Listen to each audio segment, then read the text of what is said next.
time just stopped. Everybody else in the room vanished. It was just him and I.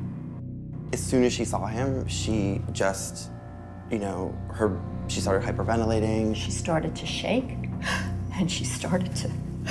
Those are the dramatic words Natasha Alexenko used to describe her reaction when she saw her rapist in court for the first time since being attacked by that man 14 years earlier. Last time she had seen him, she was bent over a railing with him doing horrible things to her at gunpoint. They took a short recess for like 15 or 20 minutes, and when she came back into the courtroom, it was a completely different person, and it was amazing to watch. Somehow, through some miracle and whatever power we gather in ourselves, like that just suddenly comes out when you need it, got up and testified.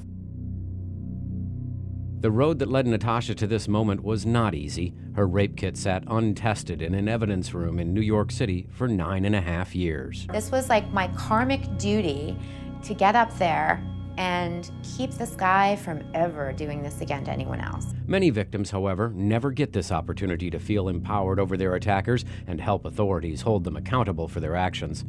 Tens of thousands of rape kits are likely sitting unprocessed in California's crime labs and law enforcement evidence lockers.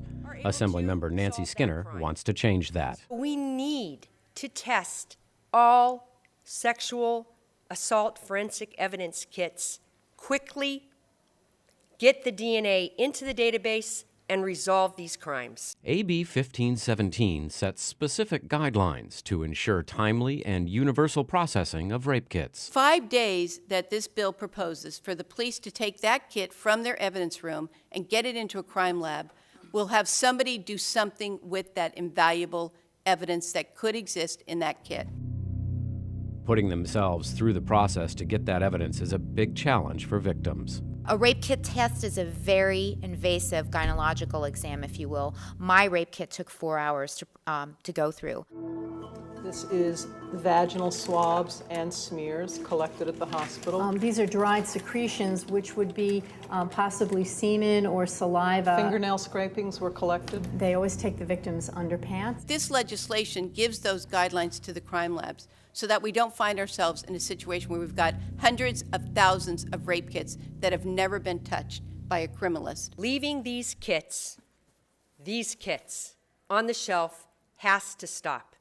That's the purpose of AB 1517, to be able to process these quickly. Sometimes I'm like separate than that person that this happened to.